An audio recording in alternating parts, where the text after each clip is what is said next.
안녕하세요. 2월 23일 언택트 영양 강의 이제 시작하도록 하겠습니다.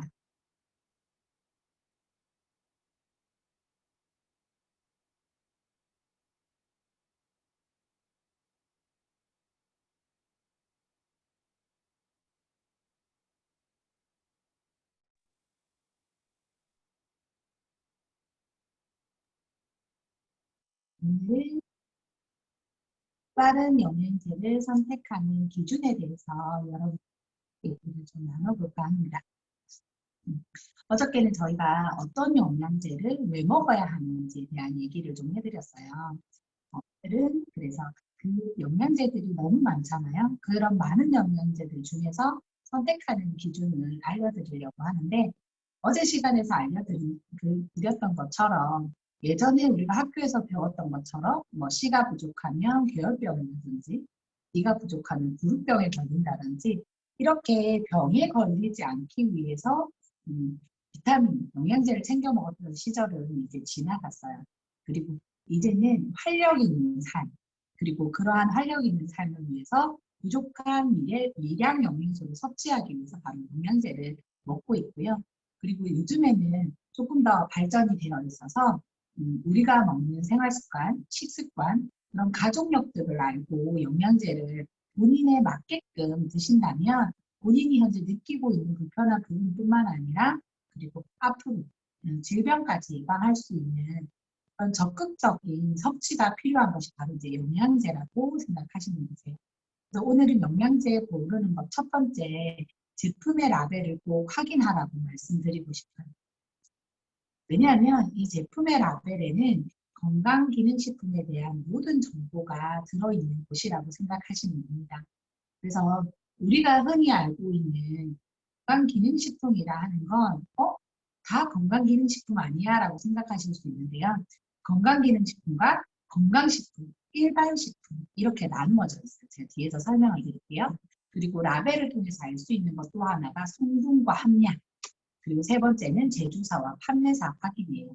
어떤 곳에서 만들어지고 누구를 통해서 유통이 되는지도 알아보실 수 있기 때문에 제품 라벨을 꼭 확인하시라고 제가 알려드리고 싶어요. 앞에서 말씀드린 것처럼 세 가지의 이런 종류들이 있어요. 건강기능식품, 건강식품, 일반식품. 일반식품은 그냥 여러분들이 드시는 모든 가공품이라고 생각하시면 돼요. 우리가 라면, 아니면 뭐 간편하게 만드는 떡볶이, 전자레인지에 데워먹는 핫도그 이런 것들이 그냥 다 일반 식품이라고 생각하시면 되고요. 건강식품은 뭐냐면 우리가 알고 있는 뭐 마늘즙, 배즙 그냥 건강을 위해서 기호로 먹는 식품이에요. 이거 몸에 좋다는 얘기가 아닌 거예요. 그래서 건강식품으로 나누어져 있고 가장 중요한 것은 오늘 저희가 알아보려고 하는 건강기능식품. 이것은 식품의약품안전처에서 허가를 받아야 되고요. 건강기능식품으로 인정받은 제품들은 일정 부분 생체 조절 기능, 몸에 도움이 된다는 거죠. 그것을 통해서 건강을 유지하고 건강을 향상시킬 수 있는 식품으로 인정을 받아야만 건강기능식품이라는 인증마크를 받을 수 있어요. 그래서 여러분들이 구매하시는 영양제에 많은 분들이 그냥 영양제라고 해서 구입을 하면 다 건강기능식품 이 마크가 있는 줄 아시는데 없는 것들도 의외로 많아요. 제가 뒤에서 설명 좀 더 드릴게요. 바로 이 라벨에서 보시면 이렇게 차이가 나요. 근데 글자가 조금 작아서 안 보이실 수 있는데 라벨은 소비자들이 보이지 않게 굉장히 작게 적어놔서 눈이 좋지 않으신 분들은 아무리 쳐다봐도 모르겠다고 하시더라고요. 그래서 보통 라벨을 보시면 처음에 나오는 게 제품명이고요.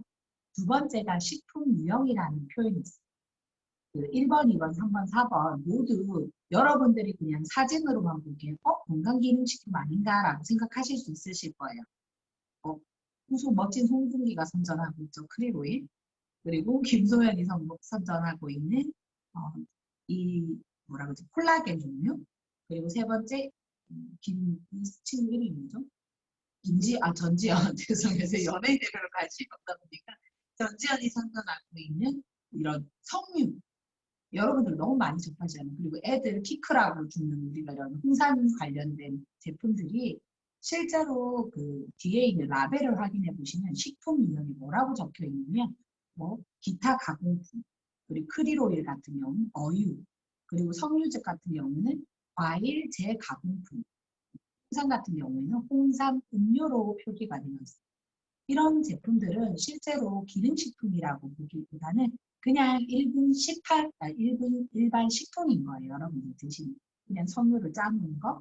그리고 콜라겐도 뭔가 특별한 효과가 있는 것 같아 보이는 광고 효과이지만 실제로는 그냥 일반 식품으로 분류가 되어 있다는 거예요. 그러니까 아기들 키 크라고 홍삼을 그렇게 먹이는데도 사실 키가 안 크는 경우가 많죠. 그러한 이유인 거예요. 그래서 이렇게 간단하게 라벨에 두 번째, 식품의 유형에만 보셔도 아 이게 건강기능식품이구나, 아 그냥 일반 식품이구나 라는 부분을 하실 수 있으실 거예요. 건강기능식품이라는 것은 기능성을 가진 원료, 성분을 사용해서 안전하고 기능성을 보장받는 섭취량이 포함된 경우에만 건강기능식품으로 인정을 받는 거예요. 예를 들면 건강기능으로 인정받는 방금 본 것처럼 크릴 오일은 아직 그 기능성을 인정받지 못하는 원료예요. 그렇기 때문에 어유, 일반 가공품으로 분류가 되는 것처럼 일반적으로 기능성이 인정되어 있는 원료로 일정 이상, 일정 섭취량 이상이 포함이 되어야 건강기능식품으로 인정을 받는다고 생각하시면 돼요. 그래서 각각의 그 신체 부위에 따라서 그 인정되어 있는 원료들이 이미 정해져 있거든요. 그래서 눈영양제 같은 경우는 지아잔틴이나 루테인. 제가 이걸 쓴 이유가 눈 영양제에 대한 관심이 되게 높은데 대부분 루테인이 눈 영양제로 알고 계시잖아요. 근데 지아잔틴과 루테인은 어떤 기능성으로 인정을 받았냐면 노화로 인한 황반색소 밀도 유지라고 하는 부분의 기능성을 인정받았어요. 이 말은 뭐냐면 결국에는 눈이 노화되는 걸 어느 정도 방지해주는 효과가 있는 게 바로 루테인이에요. 근데 대부분들이 나이가 들어서는 사실 루테인에 대한 효과가 필요는 하겠지만 예를 들어 10대나 20대 어린이들도 요즘에는 눈 영양제 많이 챙겨 먹이거든요. 엄마들이. 근데 중요한 건 뭐냐면 그때는 노화가 일어나는 시기는 아닐 수 있거든요. 그러면 그 눈의 피로, 사실 핸드폰을 많이 보거나 TV나 뭐 탭 같은 거, 갤럭시 탭을 많이 보기 때문에 눈이 필요한 거기 때문에 그럴 때는 지아잔틴과 루테인이 많이 든 것보다는 빌베리 추출물이라고 하는 것들이 들어있는 영양제는 어린이들에게 먹이는 게 있죠. 이렇게 기능성 원료로 인정받는 것들이 국내에는 한 700가지가 있어요. 근데 예를 들면 루테인만, 지아잔틴만, 빌베리 추출물만 이렇게 700가지가 있는 게 아니고 회사들마다 루테인을 3, 지아잔틴을 2, 빌베리 추출물을 1을 넣으면 이 회사에서 기능성을 인정받은 것으로 인정이 되기 때문에 그 가지수가 굉장히 많아 보이는 것처럼 느껴져요. 근데 실제로 개별적으로 보면 사실 인증받은 것들은 한 200개에서 300개 정도밖에 되지 않아요. 그래서 우리가 뭐 홍삼이라든지 식이섬유, 지금 알고 있는 루테인, 뭐 유산균 이런 것들은 이미 기능성 원료로 인정을 받은 것들이고요. 그 외에 좀 피부 때문에 뭐 히알루론산 이런 거 많이 드시죠. 콜라겐, 펩타이드 이런 것들도 일정 부분 인정된 것들이 있지만 그 이름이 조금 달라지면 되는 것도 있고 안 되는 것도 있기 때문에 여러분들이 이거를 잘 체크하셔서 드셔야 돼요. 근데 이거 체크하시기 어렵잖아요. 그래서 보통은 이렇기 때문에 요즘에는 그 전문가들한테 보통 상담을 받는데요. 사실은 의사 약사들도 잘 몰라요. 저희도 이런 생명공학, 식품생명공학을 전공했지만 온전히 식품에 대해서 그리고 이런 원료에 대해서 교육받는 건 사실 한 학기에 2개, 3개 정도 과목밖에 안 되거든요. 그렇기 때문에 사실 공부량이 굉장히 작은 게 현실이에요. 그래서 이거는 사단이고 그리고 어떤 것들은 그 기능성 원료를 사용을 못하게 하고 있는 것들이 있어요. 그래서 뭐 사양이라든지 고양이똥 그리고 사람의 태반, 뭐 태반 화장품, 태반에서 나오는 영양제 이런 얘기 하시는데요. 사람의 태반은 기능성 원료로 사용 못하게 되어 있어요. 그래서 대부분 보면 건강기능식품으로 인정받지 않고 불법으로 제조된 것일 수 있고요. 아니면 사람의 태반이 아닌 다른 동물의 태반에서 나오는 것일 수도 있어요. 그래서 이런 것들을 조금 참고해 보시면 건강기능식품을 선택하실 때 도움이 되실 것 같아요. 그리고 또 하나 라벨에 보시면 굉장히 눈이 좋아도 읽기 어려운 성분과 함량이 너무 꼼꼼하게 적혀 있어요. 근데 그 꼼꼼히 적혀 있는 것을 무색하게 글자가 너무 작다 보니까 잘 못 읽으시는 경우가 많은데 한 가지만 보시면 돼요. 쭉 내용을 성분들을 읽어보시다 보면 아마 내가 모르는 단어가 훨씬 많으실 거예요. 근데 읽어봤을 때 내가 모르는 단어가 많다. 별로 좋은 제품 아니라는 거예요. 왜냐하면 그런 것들이 바로 합성으로 만들어진 비타민이나 미네랄일 수 있는 확률이 훨씬 높거든요. 근데 천연의 비타민이라는 건 100% 천연의 비타민이 있다고 말씀드리는 건 아니에요. 왜냐하면 100% 천연이라고 하면 그냥 오렌지에 즙을 짜는 게 천연인 거예요. 오렌지를 즙을 짜서 그 즙에서 일정 부분의 몸에 도움이 되는 기능성이 있는 부분들을 추출해서 그것을 태블릿이나 액체로 형태로 만들어내는 것이 바로 영양제이기 때문에 영양제는 어느 부분에 합성이 들어가는 건 사실이거든요. 근데 100%의 천연이 없다라는 걸 알고 계셨으면 좋겠어요. 그래서 100% 천연일 수는 없겠지만 이 천연 비타민이라는 얘기는 천연에서 추출한 성분들이 얼만큼 들어있느냐를 보시면 돼요. 그래서 라벨을 보셨을 때 내가 모르는 단어가 훨씬 많다. 합성 비타민의 확률이 높고요. 천연의 비타민들은 우측에 B 제품을 보시면 아시겠지만 진피 추출물, 녹차 추출물, 대두, 아세로라 이런 것들은 다 들어보신 거죠. 이런 제품들이 들어있는 게 바로 천연의 비타민입니다. 합성의 그 성분의 비타민들과 천연의 비타민 성분이 그럼 뭐가 좋냐, 똑같은 거 아니냐 이렇게 얘기하실 수 있는데요. 천연의 비타민들이 훨씬 몸에 흡수되는 일이 높아요. 그래서 같은 것들을 먹었을 때 천연의 비타민들이 몸에 훨씬 더 많이 이용된다라고 생각하시면 되세요. 그래서 잘 모르는 카르복시, 메티셀룰라이스, 칼륨 이런 거 처음 들어보시잖아요. 이런 것들은 합성 비타민의 확률이 높다. 이렇게 해서 조금 체크를 해보시면 도움이 되실 것 같아요. 그리고 대부분 요즘에는 이렇게 퍼센테이지 표시를 많이 해놓거든요. 이 퍼센테이지는 결국엔 어떤 것들을 얘기하냐면 이전에 얘기 드렸던 것처럼 비타민은 일정 양을 먹지 않으면 아프게 되어 있어요. 그래서 나라에서 국가에서 각 나라별로 일정 부분 이 정도는 섭취해야 한다라고 하는 최소 권장량이라는 걸 정해주거든요.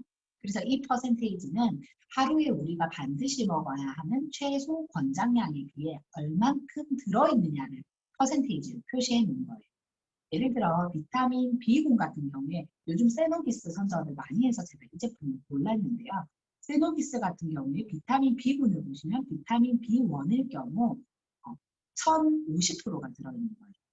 그러면 나라에서 권장하는 100%에서 10배가 더 들어있는 제품이라고 생각하시면 돼요. 그리고 유산화의 종합영양제인 헬스팩은 B1이 1250%, 125배가 더 들어있는 거라고, 12배가 더 들어있는 거라고 생각하시면 되세요. 이렇게 퍼센테이지가 의미하는구나 라고 생각하시면 되고요. 그러면 이런 궁금증 생기실 거예요. 그러면 왜 이렇게 많이 넣는 거야? 100만 넣어도 되는데? 그리고 비타민 A 같은 경우에는 100%가 기준인데 50만 들어있고 비타민 B 같은 경우에는 원래 100이 기준인데 1000이 들어있고 이건 어떻게 정하는 거야? 라고 생각하실 수 있는데요. 보통 최소 권장량은 얘기 드린 대로 이 정도 안 먹으면 아픈 거예요. 근데 우리가 안 아프려고 영양제를 먹는 건 아니잖아요. 얘기 계속 드리는 것처럼 내가 활력 있고 건강한 삶을 유지하려고 영양제를 먹는데 안 아픈 정도로만 먹어서는 그게 유지가 안 되는 거예요. 그래서 요즘은 나라별로 어떤 영양제 회사에서 그리고 나라에서 어떤 걸 권장하냐면 최저 권장량이라는 게 있어요. 그래서 예를 들면 우리가 일상생활을 할 때 밥은 사실 하루에 2숟갈만 드셔도 안 죽거든요. 근데 여러분들이 포만감이라는 걸 느끼기 위해서 한 공기를 드시잖아요.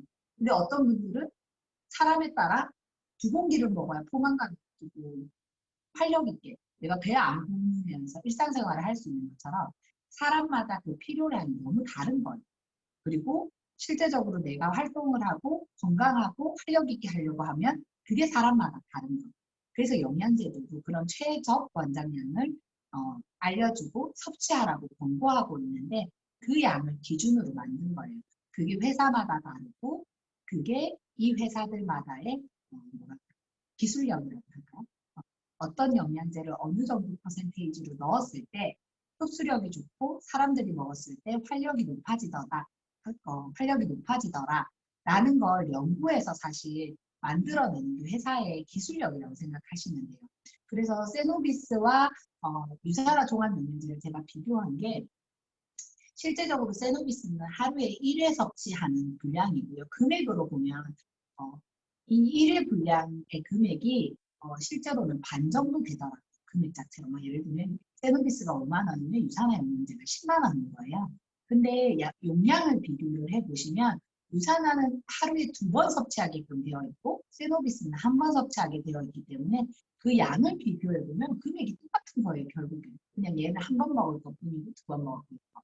그러니까 이렇게 비교를 해보시라는 거예요.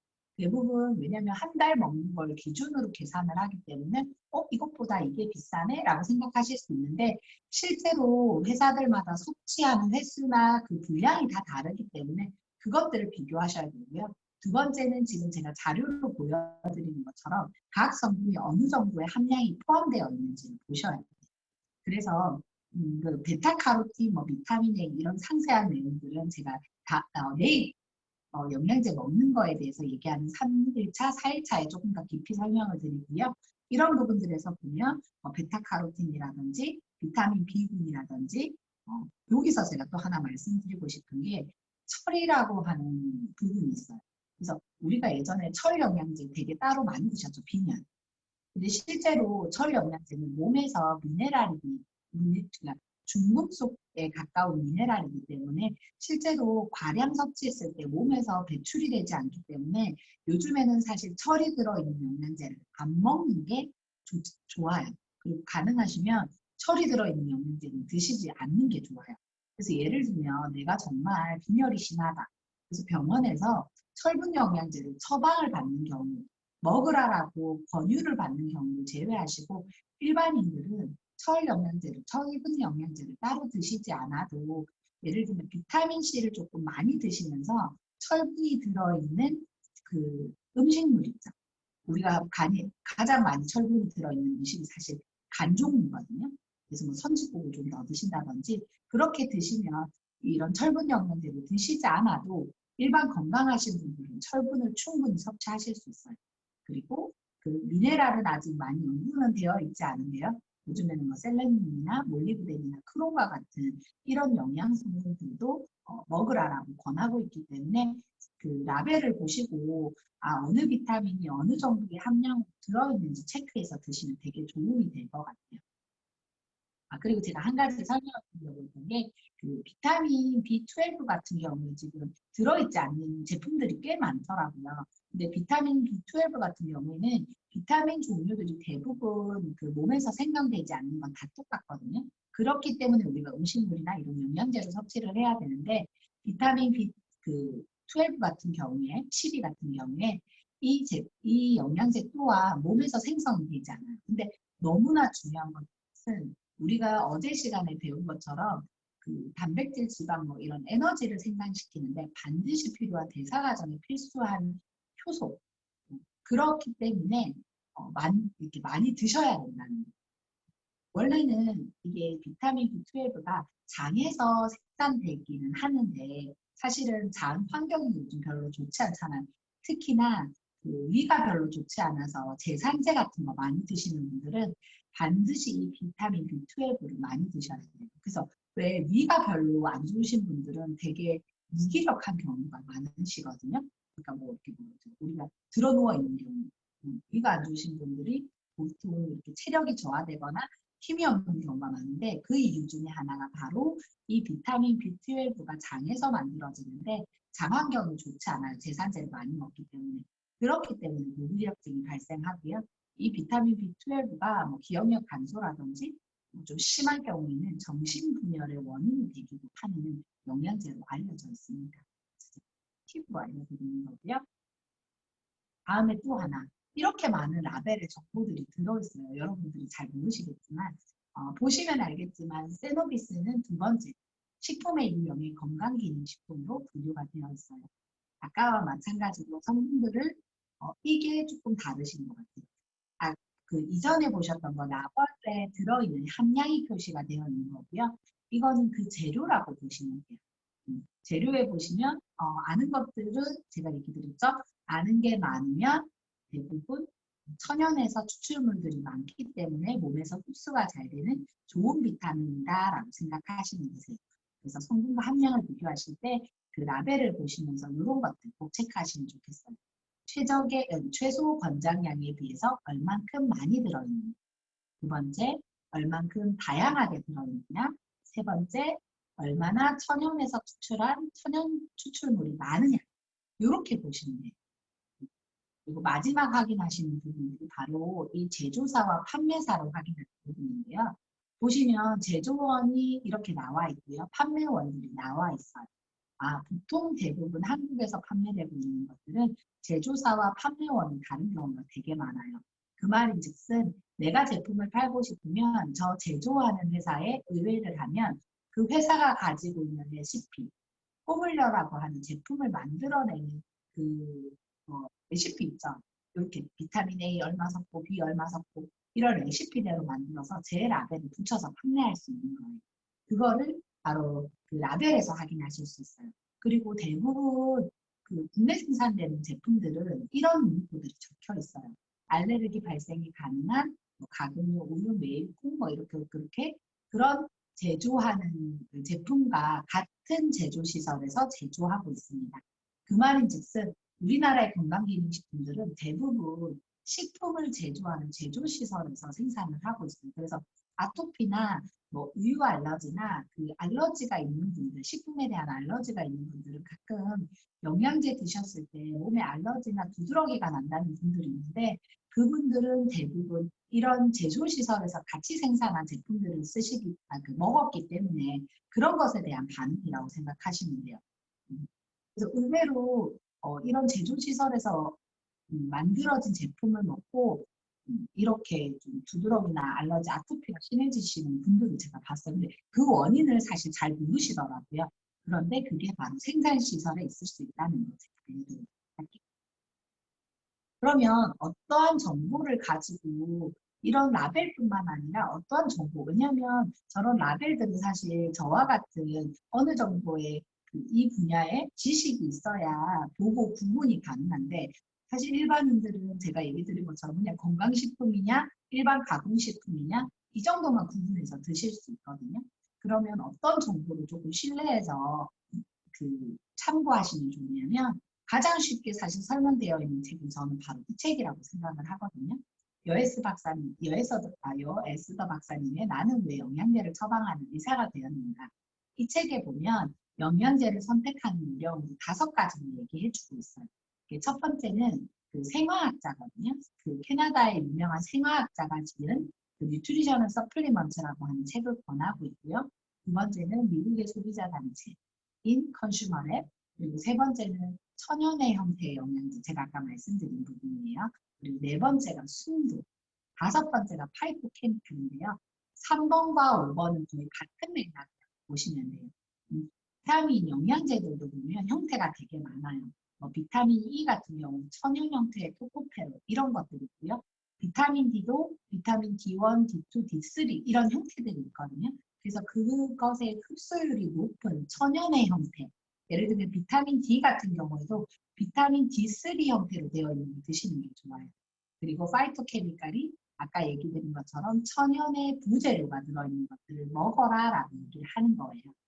순도는 아직 우리나라에서는 영양제가 여기까지는 오지 않은 것 같아요. 순도는 뭐냐면 얼만큼 그 기능성의 원료가 많이 들어있는지에 대한 부분이라고 생각하시면 돼요. 근데 그 순도를 체크해 주는 것, 우리가 잘 모르기 때문에 체크해 주는 것이 바로 컨슈머 레벨이에요. 그래서 제가 여러분들에게 오늘 알려드리고 싶은 내용은 바로 이 2가지예요. 나머지 3가지는 라벨에 적혀 있긴 하지만 정말 공부를 많이 해도 찾아내기가 쉽지 않거든요. 그래서 여러분들이 조금 편하게 신뢰할 수 있는 책들 제가 알려드리면 뉴트리셔널 서플리먼트와 컨슈머 레벨이에요. 뉴트리셔널 서플리먼트는 교보문고에서 지금 판매하고 있고요. 도서관에 비치되어 있는 경우도 있어요. 그래서 구매해서 보실 수도 있고요. 구매하시기 어려우면 도서관 가셔서 한번 보셔도 좋고요. 그리고 컨슈머랩은 미국의 소비자 단체이기 때문에 들어가서 보시면 다 영어로 되어 있어요. 그리고 이게 사실 번역이 되지 않더라고요. 요즘에 자동 번역이 되게끔 되어 있는데 번역이 되지 않아서 조금 어려우실 수는 있지만 들어가셔서 보시면 제품이 사진으로 나와 있기 때문에 또 이름만 아시면 찾아보실 수도 있어요. 그래서 이 2가지의 정보를 가장 소비자분들이 편하게 접할 수 있는, 믿을 수 있는 정보인데요. 아까 얘기드린 것처럼 서플리먼트에서는 16가지 기준으로 제품을 평가하고 있어요. 그 제품에 대한 것들이고요. 보통 4, 5년마다 개정판이 나오는데 올해 그 보시면 9번, 뭐 14번, 15번 같은 경우에는 올해 그 작년인가 재작년에 개정이 되면서 들어왔던 부분들이에요. 그래서 이게 해마다 연구 결과에 따라서 조금씩 그 개정이 된다는 사실을 알고 계시면 좋을 것 같고요. 이런 16가지의 기준을 통해서 영양제를 평가하는 기관이라고 생각을 하시면 좋을 것 같아요. 그래서 보시면 뭐 이게 얼만큼의 효능이 있나, 얼마나 완전하게 만들어서 있냐, 세 번째 보시면 비타민 E의 형태, 이런 것들, 흡수가 잘 되는 E의 형태, 그리고 면역에는 도움이 되는지, 뼈 건강에, 심장에, 간 건강에 도움이 되는지 이런 것들을 다 체크해서 기준을 가지고 평가한 거기 때문에 여러분들 참고해서 보시면 좋을 것 같아요. 이곳에서는 이렇게 6가지의 그 메달로 순위를 매겨주거든요. 실버, 브론즈, 골드, 다이아몬드, 뭐 플래티넘, 플래티넘 플러스라고 하는데요. 보통 그 다이아몬드, 근데 이 6가지의 메달을 받은 업체가 4개밖에 안 돼요. 그거를 여러분들이 아셔야 돼요. 이 책이 1600여 가지 비타민을 비교하고 있는데 실제로 그 중에서 이 메달을 인정받은 회사가 4개라는 거예요. 그게 되게 중요한 것 같아요. 그래서 각 메달마다 충족해야 하는 요건들이 다 다르고요. 그 요건들을 모두 충족해야 이런 메달들을 획득하실 수 있다는 참고하시면 좋을 것 같습니다.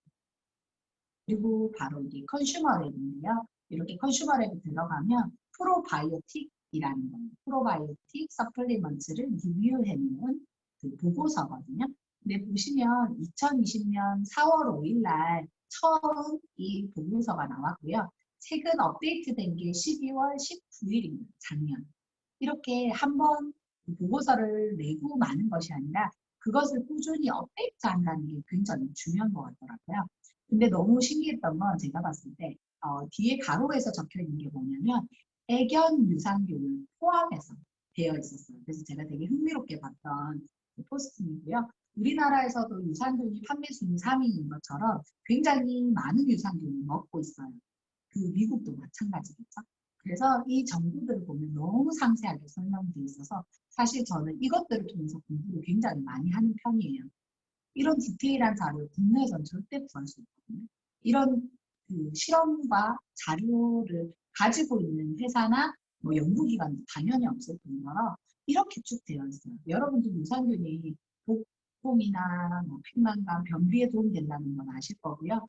항생제나 바이러스를 인해서 설사를 하기도 해요. 그래서 왜 감기나 뭐 이런 장염 같은 거 걸리면 설사하시죠? 다 바로 이 이유예요. 그리고 약을 먹었을 때 설사하시는 경우도 있죠. 그게 바로 항생제로 인해서 설사하시는 거고요. 여행자 설사라고 해서 우리가 왜 가면 물이 안 맞아서 설사한다고 하죠. 그런 것들도 이미 다 병명으로 나와 있는 거예요. 체중 감소, 요즘에 뭐 뚱뚱이고 비만균 이렇게 해서 다이어트 할 때 유산균 꼭 먹어야 된다 이런 얘기 하시죠? 그런 부분들이 체중 감소 유지에 도움이 되는지, 그리고 헬리코박터균은 잘 알고 계시죠? 그 감염에 도움이 되는지.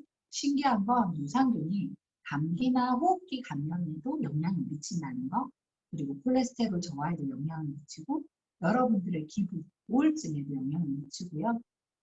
입이나 인후, 목 이런 상기관을 통해서도 감염이 되는 거, 그리고 알러지, 그리고 각종 감염에도 도움이 되는지에 대한 것들을 각 균수별로 체크해 놓은 건데 진짜 흥미롭더라고요. 그래서 바실러스균, 비비도 박테리아 바실러스균, 락토란노스 뭐 이런 균주들이 쭉 있는데 이게 효과가 있다, 아니면 효과가 없다, 효과를 잘 모르겠다 이런 것들을 쭉 표시해 놓은 것들이에요. 그래서 보면 쭉 이렇게 많은 연구 결과들이 있는데 체중 감소 많이 관심 가지시잖아요. 체중 감소에 그 도움이 되는 영양균들이 바로 비피도박테리움하고 락토바실러스 이런 균주들이에요.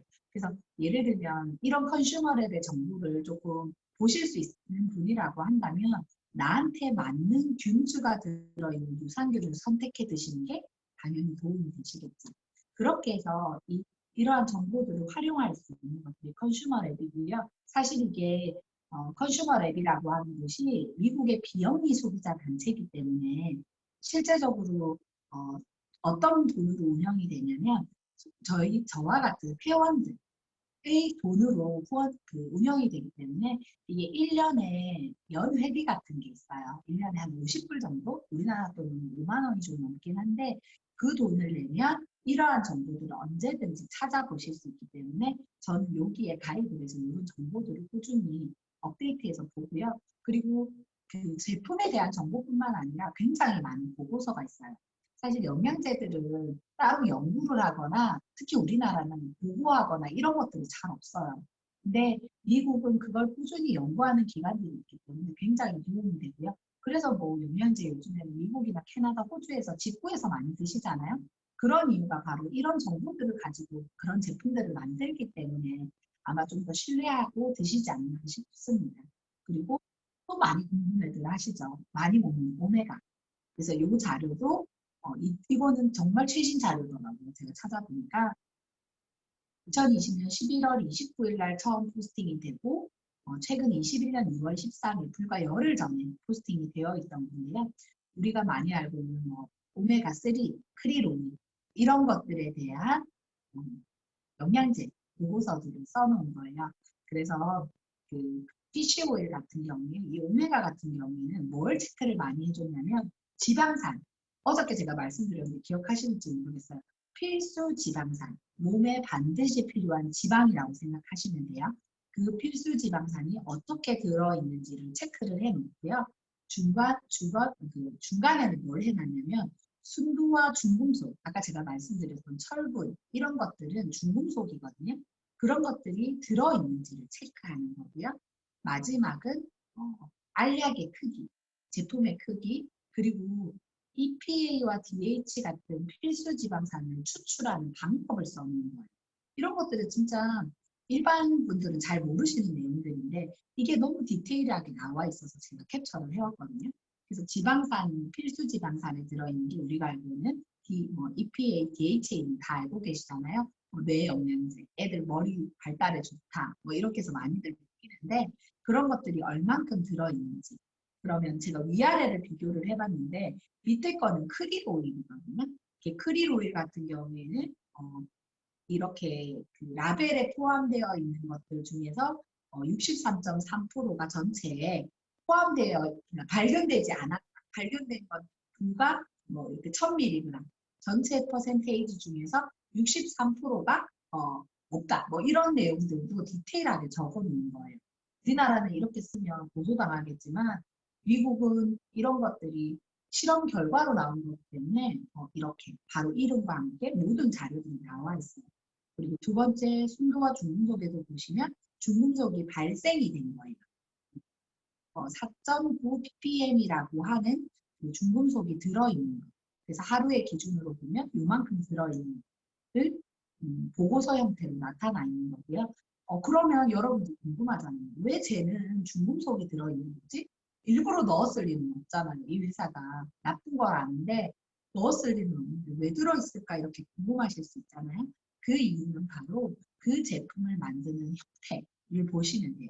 그래서 제가 그 그린 색깔 박스로 써놨는데 뭐 하이, 로우 이렇게 뒤에 거 이렇게 보시면 이게 추출하는 온도라고 생각하시면 돼요. 여러분들 상식적으로 생각을 해보시면 오일은 불에 가하면 별로 좋지 않잖아요. 그래서 우리가 튀긴 기름 같은 거 별로 좋지 않다라고 생각하잖아요. 똑같아요. 근데 보시면 그러면 고온에서 추출을 한 게 그 중금속이 없는 거고 작게 그 온도에서 했는데 중금속이 나타나는 거. 이런 것들은 우리의 상식을 약간 뒤엎는 형태라고 생각하시면 좋을 것 같아요.